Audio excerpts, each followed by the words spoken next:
Biashara Tuesday is coming back on air. We're having a discussion here with Dennis Kimani. YGS is joining me on the newspaper review segment. Right about now, we're going to take a look at the headlines across the dailies this morning. Grab yourself a copy as I go through the headlines, and then there's also a game in between this session, the brain teaser that you normally have. It's going to be me versus Deno, and then you at home. You can let us know how you perform there. So get your pens ready and your paper. Let me just put mine aside for a second and take a look at the headlines. They're very scary this morning when it comes to the economic impact of what these headlines are having to say on Kenya. So let me begin with the Business Daily, where KRA's in Uganda and Kenya transit fuel middlemen fight.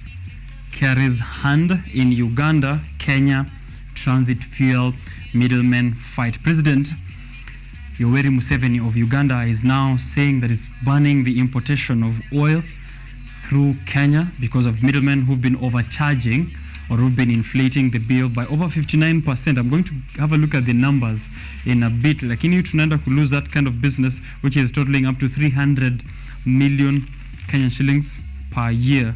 Or is it 300 billion Kenyan shillings per year? But the inflation figures are here as well. Front of the Business Daily. Kenya is losing business from Uganda because middlemen are inflating the bills. The Daily Nation also speaks of fuel, but it is a scary statement from the Cabinet Secretary of the Energy Ministry. Kenyan shillings 300 a litre for petrol on the cards. 300 shillings a litre for petrol on the cards amid the expectations that fuel prices will drop next week when the government is releasing its monthly review. CS Chirchir says that the prices could hit a historic high due to the Israel-Hamas war. However, CBK has a bulletin. The bulletin of the first week of November says that fuel prices or global oil prices are on a decline. So, in who's fooling who and other short stories, we're going to discuss that with Dennis Kimani in a short while. But the Standard gives us the punchline, which is a culmination of all these headlines, and it reads, "You're on your own." That's it. You're on your own. That's the headline at the front of the Standard. Let's get into the discussion then. Welcome to the show, gentlemen. How are you this morning? I'm great. It's a chilly morning. Right. An El Nino morning. We thought that it wouldn't happen, but now it's here with us. Okay. We are grateful. Are you saying someone is lying somewhere? There's no lies because the meteorologists are the people who are giving us the data. Okay. So if you didn't prepare, now it is catching up with you. But someone else said that there's no El Nino. They thought that the time the news came, it was the time El Nino will come. But they were told El Nino will come even later to the next year. All right. Yes. So we're expecting heavy rains all the way through to next year. Yeah. It's a cold morning in Nairobi. I don't think there's anywhere else that that isn't cold this morning. But if you're watching us from a sunny region of this republic, maybe the coastal region, please let us know how you're enjoying your El Jua. Right? You're on your own. They are saying here on the Standard. And I feel like you've said this statement before here on the show. Yes. Right. I think on your own. Today, that's what the Standard has to say. The Standard today has won it. Yeah, I agree. Yeah. The Daily Nation, not so much. 300 a litre for petrol on the cards. The Business Daily, it's a bit too long. KRA's hand in Uganda, Kenya. But the Standard is saying you're on your own. And we're being told this by the cabinet secretaries who are at the helm of government. When government tells you you're on your own, who do you turn to? Thank you, Richard, for this opportunity this morning. I want to remind Kenyans, we are just 1 year from elections. And the government that we have in place now won and rode on the petroleum. Prices going up in the previous regime. We saw them beat Uhuru when there's a time even there was no petrol in the fuel shortage. Yeah, there was literally fuel shortage. But we saw these big politicians who are in power now. They were coming with big CUV vehicles, full tank, filled by the government, telling people that the government is doing imeongeza mafuta. What are they doing now?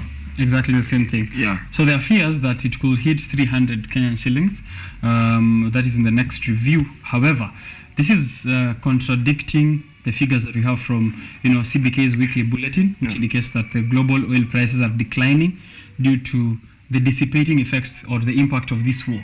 They're saying that the effects of the war between Israel and Hamas, or Israel and Palestine, the effects are not as bad as it was at the beginning. Therefore, global oil prices are going down. World Bank also attributes this, the dissipating effects of the war to, a decline in inflation as well all over the world. But when it comes to Kenya, we are seeing an increase. So where is this increase coming from? Is somebody lying to us at this time as well? The international formula for getting the price of fuel is the same in the world. So there's no country that uses a different formula. But what makes prices of fuel different from country to country, there are more than other externalities. We can see even the dollar, the fluctuation of the dollar affects how the fuel at the pump, the prices of the fuel at the pump. Okay. But also, the main key is the governance of a country. If you have a country that leaders are just hustlers, and I will tell you why I use the word hustler, because Kenyans are not hustlers. No one is a hustler. We are hardworking Kenyans. Richard, we wake up in the morning, early in the morning, to be in this show. Not because you're a hustler, but you're a hardworking Kenyan who want to see food on their table. Right. Otherwise, if you're a hustler, you could be doing some illegal things. Okay, hustlers are people who do hardworking things, but are illegally. You see, so this hustler narrative is selling in this government because they are telling people the EPRA, EPRA, the prices that are international are not the prices that are reflecting. Even the Ministry of Treasury is recording different prices. Right. Yeah. So we're having a very different statement from the CS, who also said that he read in an article somewhere. Really interesting times we live in, where the CS is quoting an article. I read an article that international prices could go to $150 per barrel because of the Israel-Hamas war. Very soon, we're going to see a CS telling us they watched a TikTok somewhere. Yeah, and they watched a TikTok. Good information. But when you go to page 5 of the Standard, is where we get information on this decline in oil prices. They're saying at 87.24 per barrel, and this was in November 2nd, which is around 13,086 shillings, and this is a decline from what it was in October 26th at 13,500. So there's been a drop per barrel of about 450 shillings, right? Yeah. 400 and something shillings there. But the CS is saying that Kenyans should brace themselves for a possible record increase in fuel prices due to the current Israel-Palestine conflict. However, I have to say that there is also global fears, or of course analysts here, which the CS was quoting, who are saying that this could impact global fuel prices in several ways. Firstly, the Middle East is a major source of oil production, and conflict in that region could disrupt oil supply chain, potentially leading to that global availability going a bit lower. Secondly, these conflicts create market uncertainties, and I think Kenya being one of those uncertain markets, we've seen NSE, investors fleeing and dumping their stock as well. As you said, the fluctuation of the shilling against the dollar. However, this shouldn't be an excuse, right? We shouldn't have the government propagating fear the time comes for us to be fearful. What I think is that even the previous government had the same issue. So what the Uhuru regime did, it brought subsidies. Okay. But you see, this government has refused to give Kenyan subsidies on fuel. And that's why you are seeing even the prices are going high so much. What I can ask, they're saying we have been subsidized as of the moment. That's what CS Chirchir. There is no subsidy. They removed the subsidy. So where is the subsidy? If the subsidy is there, we could be seeing now from 210. It was supposed to be 160 with the subsidy. Because there was no subsidy, it was 210. Right. You see, now with the Hamas war, they are saying it is 300, and from nowhere, the minister I've just read from a daily like us. Right. So he has nothing. And you see, their boss told them, I know more than you know in your ministry. Right. You see. And that is what is happening if you take a look at what the secretaries or the CSs are telling the National Dialogue Committee, is that things are beyond their control. Yeah. And therefore, they are looking for measures. Instead of looking for measures to bring down the cost of living, instead they're telling Kenyans to or brace themselves for tougher times. Yeah, it is surely Kenyans are going to suffer more now that we're also having floods. You know, even this El Nino is going to bring a lot of trouble because like we have to relocate people who are in lowlands. I have just seen a cow being washed away by floods. You see, you can imagine a cow being washed away. So the rains are heavy, and these rains will also disrupt how business is being taken into in the city because if I cannot wake up in the morning when it is raining ice, cats and dogs, you see, I will just wait until the rain stops, or even, you know, in Nairobi we see that when it is rainy, there's a lot of traffic because of things that comes with rain. Maybe vehicles are not speeding, and that is the time people use a lot of fuel when you're going slowly. So it is really going to be tough time now that you're going to the festive. Right. The Hustler Fund, government-to-government deal and affordable housing is the intervention that Njuguna Ndung'u, the CS for Treasury, is pointing out to a relief for Kenyans. The whole issue is you start it off, and once it's working, you release it to the market. That's what they're saying. So the government is going for a government-to-government deal, just like the one that has been there up to a few weeks ago, that is with the Gulf countries, such that we are cushioned at least against the harsh effects of the global fuel prices. However, hopefully, the Israel-Hamas war doesn't affect our prices. However, on page 2 of the Standard, we're also getting a story on oil, and this is going to affect Kenya in terms of importation deal. It is a big deal because President Yoweri Museveni has said that, you know, there are middlemen in Kenya who are skimming him off some of the amounts of money or the bill that is receiving in terms of the amount of oil that is being imported through Kenya. What do you think this is going to mean for our own market if we are not going to be trading anymore with Uganda, knowing that also Uganda is setting up its own oil refinery, and hopefully that's going to be helping the inland regions of East Africa? I think panapo mzee hapakosi jambo because Yoweri Museveni has seen that middlemen are the people who are causing a lot of trouble into government because these are people who will eat citizens' money.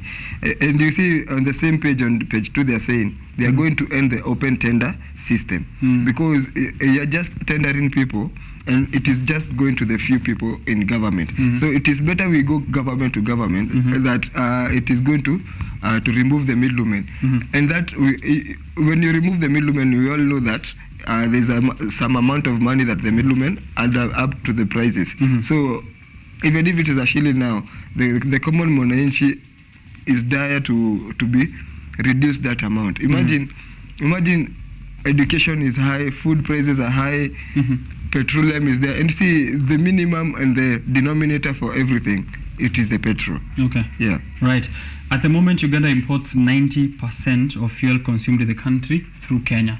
So 90% of this is going to be, Uganda's Yoweri Museveni has banned this importation, so which means we're losing 90% of what Uganda imports, and that all goes through Kenya. It's valued currently at the total Kenya exported values total at 873 billion, which is 97 billion of which went to Uganda. Therefore, this is a huge amount in terms of the economic impact in the income or revenue that the country is able to generate. And it is very bad to see that in the response, a whole government advisor, David D, is responding to fuel prices on Twitter. Is it what kind of a country are we running? Like, very, very important matters, but people are going, and you see that sometimes what they say on Twitter, they might be responding to someone who is nagging them, and so they just say anything, you see. But on X, the only person that I think I love is Moses Kuria, because Moses Kuria saw this, and he told people. So he was right? Yeah, he was very right. He told people prices are going high.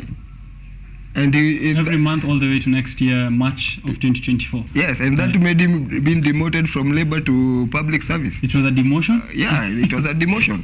Because labor, you are going outside countries and you're a delegate, and you're going to every country, EU, What about public service? Okay. You're just at GPO all the time. And his offices were moved as well. Yeah. So he was right that fuel prices are going to be increasing, and this is something probably he oversaw. And now we're seeing here already a face-off between Kenya and Uganda is looming after this oil deal, or this oil importation deal that has gone sour. And this is soiling our trade with Uganda. Read for yourself on the developments on what Yoweri Museveni has discovered on page 2 and page 3. So Uganda is also telling us you're on your own, Kenya. You're on your own in terms of oil importation. He's going to do his own thing and directly solicit government to government deal. That is page 2 and page 3. And it's so, on that, to add on that, Uganda, the prices are low, and even Tanzania. Right. What about Kenya? Why is Kenya always the country to compare with the others? Right. The monthly review from EPRA is coming in next week. What do you expect will happen? Do you think they will increase it, or is it going to go lower, as we've seen in Uganda and in Tanzania? This country, whatever you hear or say anywhere, read anywhere, it is true. I'm telling you, Saizi EPRA is like this. Hamas. That's Hamas. what they like. I'm telling you, next month the fuel will be 300. Okay. Yeah, not going down. Let's wait and see on that. Let's move on to the Daily Nation a bit and then come back to the Standard, which also says 300 a litre for petrol is on the cards.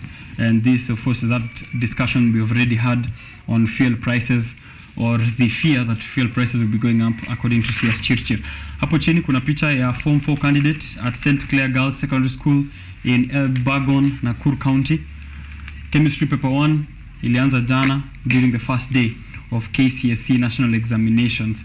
So let's speak about KCSE a bit, and then already, of course, fuel tushajua inaenda kupanda, or likely. Neighboring Tanzania may reduce their fuel prices. However, let's wait and see next week. Monthly review by EPRA. KCSE now, they know. KCSE began yesterday. Yes. Continuing today, all the way in the next few weeks. How long ago did you do, or you don't have to say that, but if you remember back when you did KCSE and up to this point, what do you think has changed in terms of education? Do you think it's still the same day, just like you did your KCSE? I think it has come through a lot of transformation, because we came from Matiang'i, there was that guy, the other guy. We have come from far. We came from a time when KCSE was like just people were stealing, they're doing the paper even before the paper comes, you see. So you know what the answers are. But we have seen with Matiang'i there was some security in, and we think that there will be no hustler in the exam. I mean, there've been a couple of hustlers who've been arrested here already for illegal cheating. Who've been trying to illegally distribute examination papers through Telegram and other channels as well. So maybe still cheating is a very big concern in terms of education. Yes, now it's booming business, because a lot of people are fidgeting. The university fees now are very high. If you don't do well in KCSE, you're not going to get any slot, or you're not going to get financial aid. Yeah, but now you also have to be poor. So these students should make themselves poor. Hata kama uko na kakitu, try and look poor so that you can get government funding. That other guy that you were saying before, before Matiang'i, was Professor Jacob Kaimenyi, yes, who was the Minister for Education back then, before, of course, the Cabinet Secretary Fred Matiang'i took it over. So KCSE already begun, and there have been warnings to anyone who's trying to steal these examinations or involve themselves in any form of malpractice. There's banditry that is affecting distribution of these exams in some regions in the Republic. There's floods that are happening. So students are not able to get to the exams on time, and also examinations or exam papers are not getting to them on time, including Homa Bay, where the Sub-County Education Director said that 2 vehicles have been put on standby to take exam center managers to their schools when their movement is disrupted, because here there's floods, there's banditry, and also a lot of challenges as KCSE has begun countrywide. Leaked on social media as well, examinations, as you said there, but PS Belio Kipsang has issued a tough warning, and you can see him on page 7 of the Daily Nation, where he's pictured there. What I think is that you cannot pass an exam by cheating.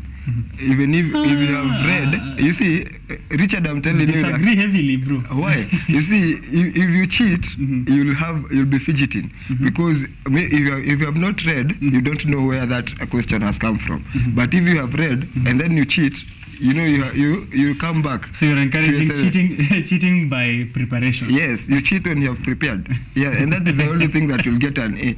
I'm telling you, my high school was Koilel High School. We had some Okenye. I can say proudly, we had some Okenye. But you know, we defeated a lot of A students. Why? Okay. Because these A students were like, we are trying to look for them to answer our questions, but they were in Form 1 classes, hiding themselves so that they cannot help us with the answers. Now, as we do what we do together there, we get answers, we got A's, they got B's.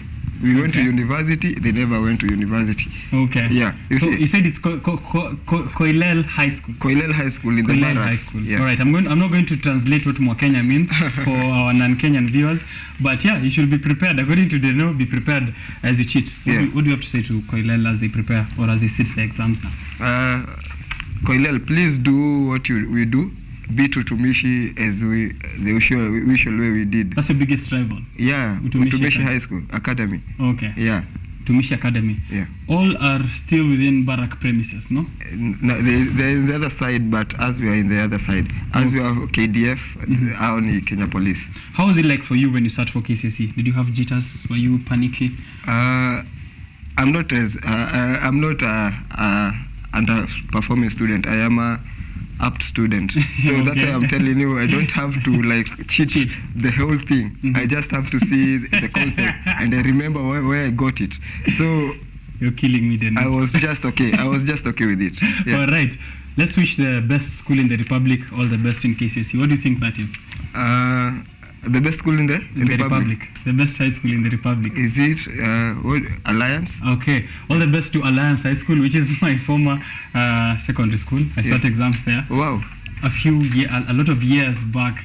It was a panicky time, but as they always say, Alliance High School can only beat themselves. So, you know. And why don't you brag? I see like Kimani Shongo is always bragging. I was from Alliance High School. All right.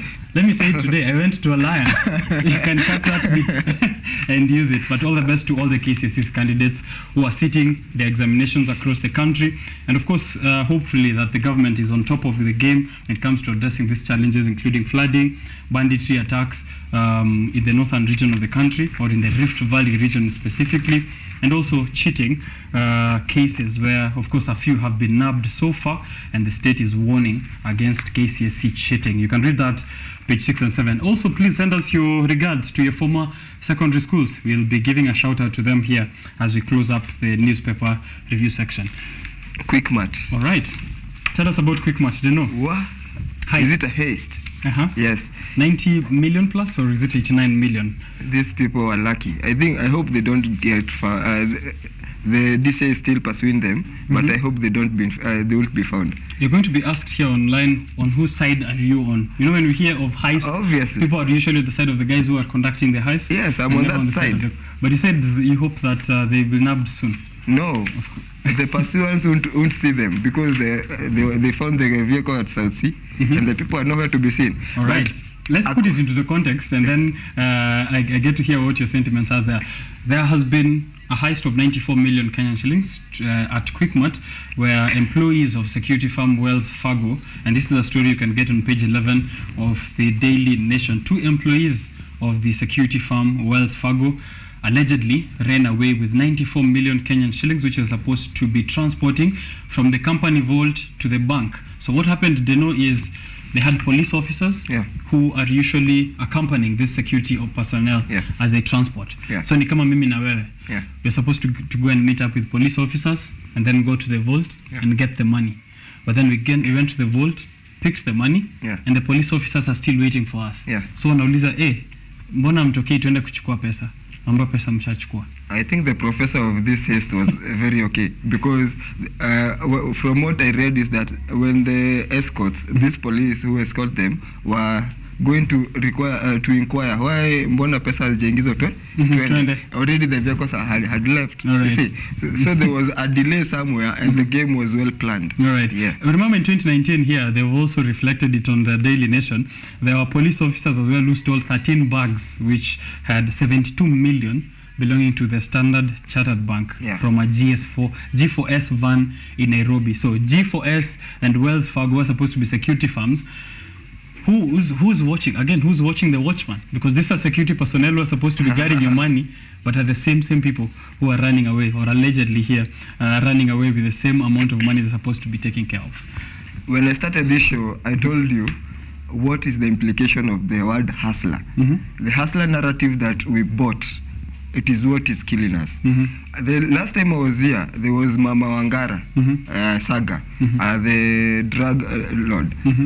If you go to the dictionary and look for the word, for the meaning of a hustler, it is illegal dealings. A person who is very hardworking at illegal dealings. If you look at the government that we are in now, it is full of illegal doers. You see, very rich people who are rich because of their illegal doings.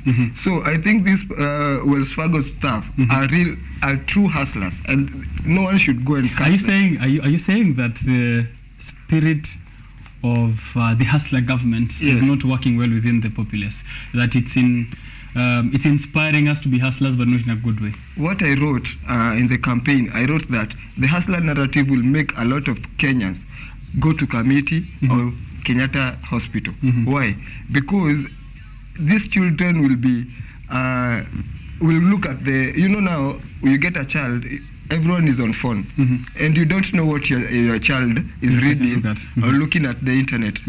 Imagine your child is googling the word hustler. Your girl is finding the meaning of a hustler is prostitution, because that is the literary meaning of hustler from the dictionary. Illegal doer. After that, the next meaning is prostitution. So our girls are going to be prostitutes. You see, our men are going to be thieves. So these people who, Wells Fargo's, the DCI, our channel now, go and ask the king hustler to define the meaning hustler properly. Right. Yes. Daring heist there that, according to Deno, points out to that hustler narrative and the spirit of a hustler nation. We're prostituting ourselves even on the international front, Deno, because we've been touring Western countries and also all over the world looking for money. So quite something to think about.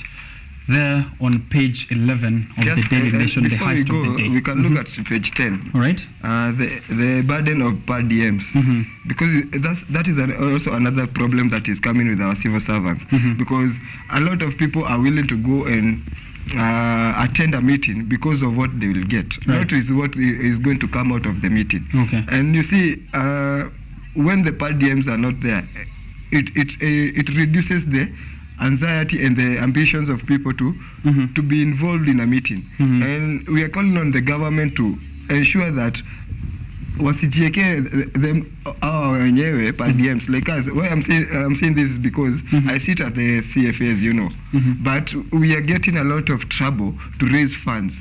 We already signed in, but we don't have any money to go and start even fencing already. Since we started preparing the 5-year master plan, hatujapata even a shillings. It has been deep into our pockets. You're not getting per diems? From where? KFS, iko broke, you see. And I think it is a little bit of the hustler narrative that we are there. Tunajitakia sisi wenyewe, but the people who are really doing the work are getting nothing. Right. Yeah. Per diems, for maybe people who might not be aware, are specific amounts of money that an organization gives to its staff or to its consultants per day to cover travel-related expenses or while they're working away from their designated station. You can read on page 10 where NGOs are saying now they're burdened by per diem requests from state officials, which they know is calling also that hustler spirit. They're hustling, including NGOs who are now burdened, saying that, wanahitajika kulipa a huge amount of money. The figures offered here on the Daily Nation, skia hii deno, 18,200 to a highly skilled or high-ranking personnel. So kama wewe ni PS, ama kama ni director general or head of a parastatal somewhere, your per diem is 18,000 200 Kenyan shillings. So imagine how many meetings they've been having with NGOs if you're away from your station, receiving 18,200 every time you're meeting up somewhere. And imagine what they did with the national dialogue. They took it to Burma so that the Azimio team could not enjoy the five-star meals in hotels. You see? So you're saying it's a scheme as well? It's also a scheme. Right. Yeah. SRC also threatening to close down, still on page 10, saying in the new supplementary budget, the government has increased the budget to the offices of the Deputy President, the office of the spouse of the Deputy President, but the SRC, the Salaries and Remuneration Commission, SRC, their budget has been slashed. So they're threatening to close down if this is effected in 2023-2024 financial year. The Salaries and Remuneration Commission is threatening to close down because their budget has been slashed.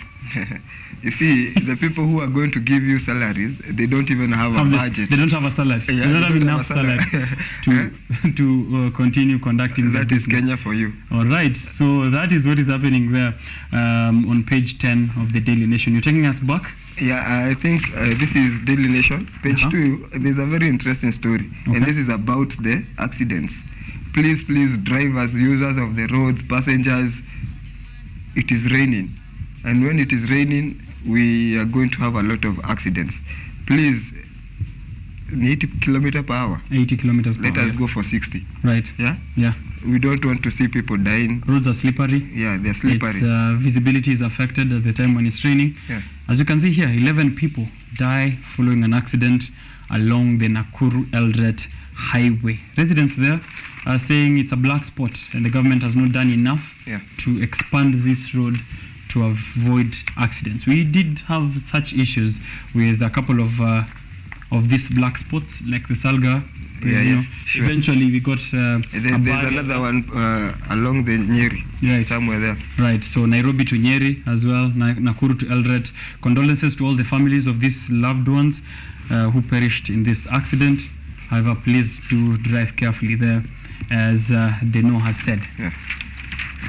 For international matters, I have just an appeal for the Hamas, Palestine, Israel, Russia, Ukraine, Congo, Sudan. I am the lead cultural and natural heritage of City Park. And by lead, I mean I take care of the World War graves. You see, people who fought for World War I and II, their graves are in City Park. And please, we don't want to have another war. It's time the world negotiates. It is time to come up to bring back multilateralism. As in, we love Uganda as you love Kenya. You see, and that is the only thing that will bring peace. This haste of kutaka shamba ya mwingine, but because I was looking at the original maps of Palestine, it was very huge.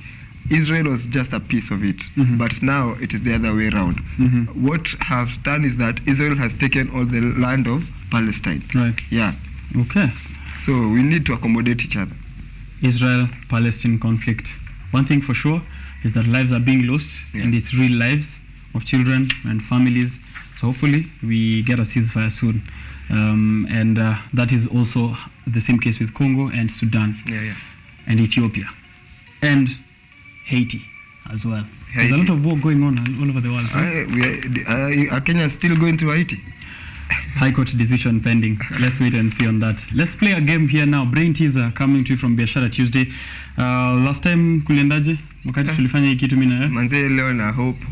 I beat you, si ndio? Nice. You won't beat me every day, but I hope leo niko prepared. Okay, let's get to it. Here is the brain teaser, 10 seconds per question. If you're at home, you can also join and let us know how many of these questions you are familiar with. Beginning with this one, what is the elaboration of BBI?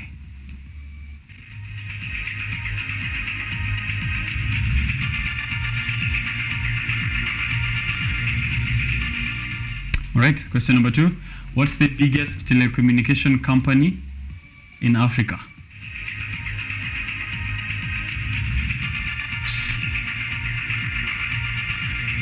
Okay. Question number 3. Who is the richest man in Africa? Right now or in 10 years? That could be me, easily. Ama deno ni wewe. Mi Question lazima. number 4. What is the governing capital of Tanzania?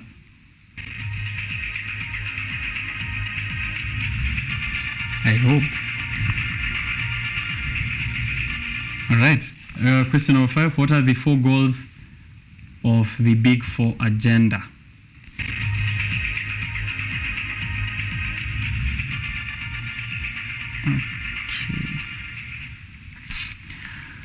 Okay. Question number 6. Who is the governor of Mandera? Oh man. His Excellency the Governor of Mandera County. Yeah. Question number 7. Who is the Cabinet Secretary, Energy and Petroleum? Hapo kin kwa darasa. Right. Question number 8. What is the official trading symbol of the Kenyan shilling?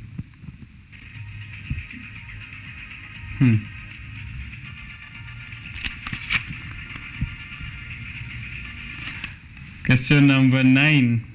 We are now heading towards the second last question. What was the initial name? What was the initial name of KBC? What?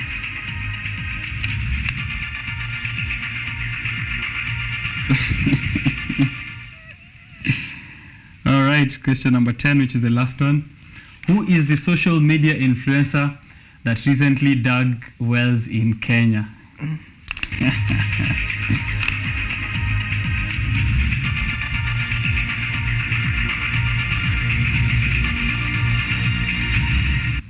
All right, let's exchange. Wewe pens down bana. Unajua KCSE hakuna nini? Pens down. Yeah. Ujaandika index number hapa. All right. What is the elaboration of BBI? Building Bridges Initiative. Yeah? Right. Question number 2. What's the biggest telecommunication company in Africa? You wrote Safaricom? Yeah. MTN. I wrote MTN. What's the answer? MTN it is. Whoa. MTN it is. MTN it is. It had to be MTN. Question number 3. Who's the... Nimeanza kukubeat, bro. Question number 2. It's God. bad. It's bad for you today. Sidhani. Udhani. Umeona answer zingine? Lakini Alright. hapa chini nishaanza kuona. Who's the richest man in Africa? Aliko Dangote still, right? All right. Question number 4. What is the governing capital of Tanzania? Dar Dar es Salaam. es Dodoma, bro. Wa? Yeah. Na nilikuwa nimeandika hapo into bracket. Ulikuwa eti Dar es Salaam into brackets Dodoma. Are you what? You're not getting any of it. Question number 5. What are the 4 goals? What are the goals of the Big Four agenda? All right, let's get it. What are they? Food security, affordable housing, Health, manufacturing, universal health coverage. coverage. Deno got 3 of those. Half a mark. Education to the eco health is there. All right. It's a quarter mark for me, ama? Yeah. Yeah, let's get a quarter. Haina shida. Wamesema hakuna quarter, so half and 0. Who is the governor of Mandera? Ali Bora?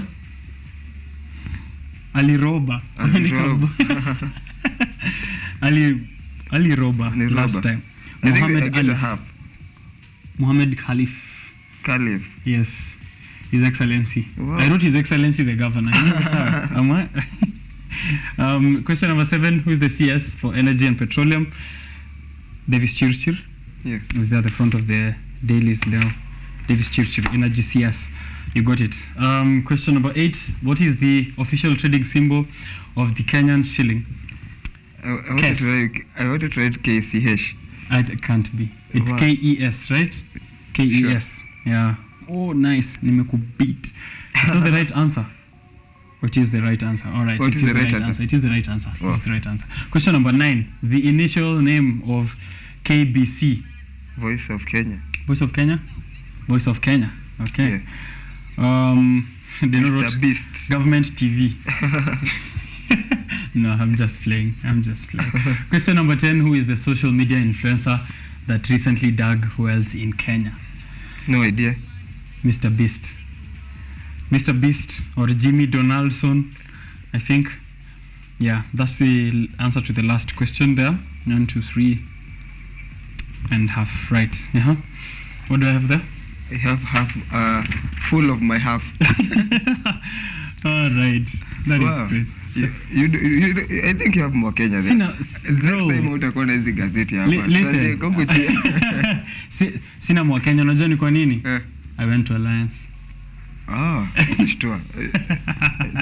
Okay, that's the end of our question. Please let us know what you got, and then we will be also comparing notes with us here. Deno, lastly, the quote at the back of the Business Daily as always, and then of course anything else that you feel we have left out. I have left out something, and this is about City Park. Okay.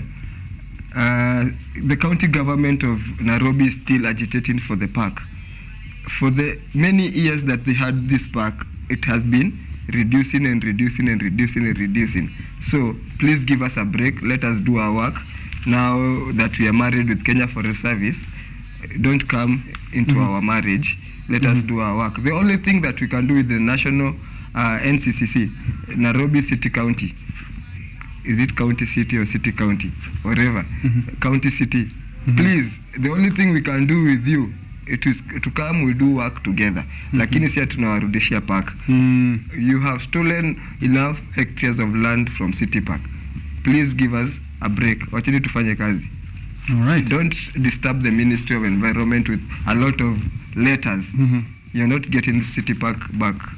Thank you. All right. They have letters addressed to take back City Park. Yes, you see, they are writing to the PS, trying to take back the park, the hectares, and all these years they have been having this park, and the only thing, the details of the letter, what they are having is that they want to make City Park a revenue stream. Okay. But us, we are conserving City Park. You see, who should get the park? The one who's conserving it. Exactly. Talking about conservation, I want one last comment from you. Next week on Monday is a holiday, and the government is giving us a chance to plant trees. What do you have to say about this, and how prepared are you for it? As we are prepared, we'll be having a tree planting at City Park, but I urge people, please plant trees and use the Jazamiti app. There's a Jazamiti app that the government has, ministry. When you plant a tree, you register it with the app. Okay. Those people who will have planted many trees will have a reward. Oh, so right. It's a competition. Okay, plant trees, and as we said last week when we were having a conversation on avocado, sometimes unaweza panda pia avocado. It doesn't have to be eucalyptus. Kila mtu. It doesn't.